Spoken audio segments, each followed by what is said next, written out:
Hello everybody and welcome to Avian Specialty Inks Facebook Live event. Today we're talking about reviving ink or extending the life of your ink. How do you revive ink? Do you warm it up under a flash unit? No. No way. Do you put it on top of a dryer to kind of warm up the ink to start stirring? You don't want that either. What you need to do is use a stirring motion or a shaking motion to revive ink. White is the most common ink that needs to be revived, whether it be old or perhaps cold from the winter time. My advice is to stir only what you're going to use. Maybe the top inch of the bucket, or maybe put it into a cup that you're going to use and stir it. This first example was a cotton white, which seems to react very quickly to some kind of agitation or stirring or shaking. This is a general purpose white. As you can see, it has a little bit of the same characteristics as a cotton white. Once you start stirring it, this is what we call warming up, but maybe we should just call it agitation. Thirdly is a poly white, which you can see is very thick, very stringy. If I use the same technique, just selecting only what I want, maybe an inch into the bucket, and I stir vigorously. As you see, it comes back very nice.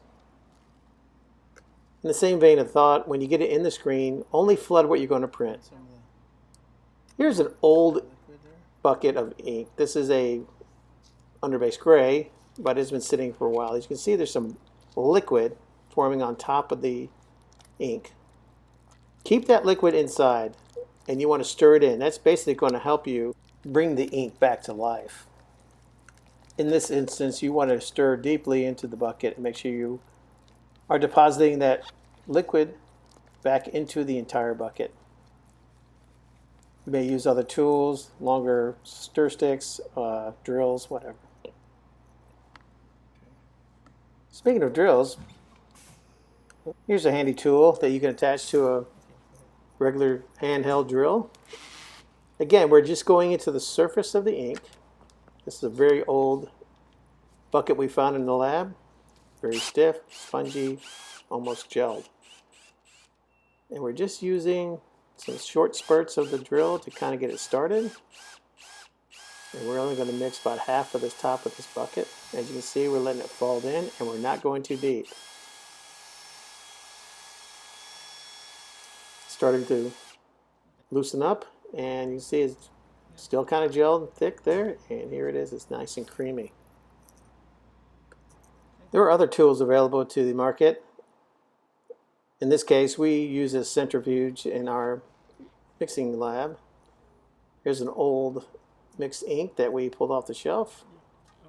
Pretty thick. And this is basically a shaker centrifuge that kind of spins and shakes at the same time.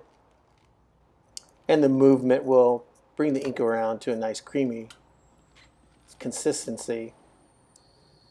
Even a very thick, heavy ink will work in this type of shaker. Here it is, brought back to life. Easy to print. Common in the marketplace is this shaker. It's kind of like a paint shaker. You can go up to gallons, or there's some made even for 5-gallon buckets. So here we're taking a white ink, loading it. And it's the same idea. You want to agitate that ink, mix it together, and the thixotropic properties of the ink will break it down to a nice, smooth, easy to print, creamy consistency. This procedure doesn't have to be exclusively for thick ink or cold ink. This is done regularly with ink that just came in. It helps it print a little easier, go through high mesh, easier on your arms when you're printing manual. Very fluffy. Sometimes that's not enough. You might have to use a viscosity buster or a retarder for water-based inks. That's simply just adding anywhere from 1 to 3%, most likely 1%, into your ink and stirring. This revitalizes the very thick ink If you have a shaker, you can add it in and shake it, and it creates a nice creamy consistency. Another great way to save ink and save money is to use the recycle feature in the IMS software. This feature allows you to take a finished ink off the shelf to use as a component to match another Pantone color. In this instance, we grab a 101C off the shelf and we select what will 101C create. You'll get a list of colors and the formulas, and as you step through each one of them, it'll show you that most of the time one of the components is a 0. So you're actually able to mix that color without that component. Say if you are low on one particular component like sunshine yellow or the white or maybe a fluorescent yellow, you're able to go through all the colors and figure out which one you want to recycle. Once you select that, it'll create a new formula without the component that you're missing. In this case, we selected 107C.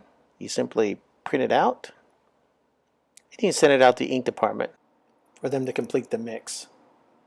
Simply get it off the shelf.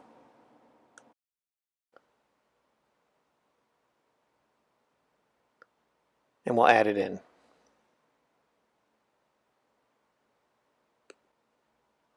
Once it's complete, you just stir, just like you would any other mix, and you should end up with the exact target of 107C.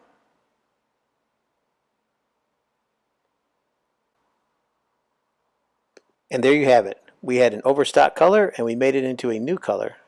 By using these techniques, you can bring back old ink, cold ink, or even old colors you're not using on the shelf to extend your inventory of ink. I hope this was informative. Thank you for listening. Avient Specialty Inks.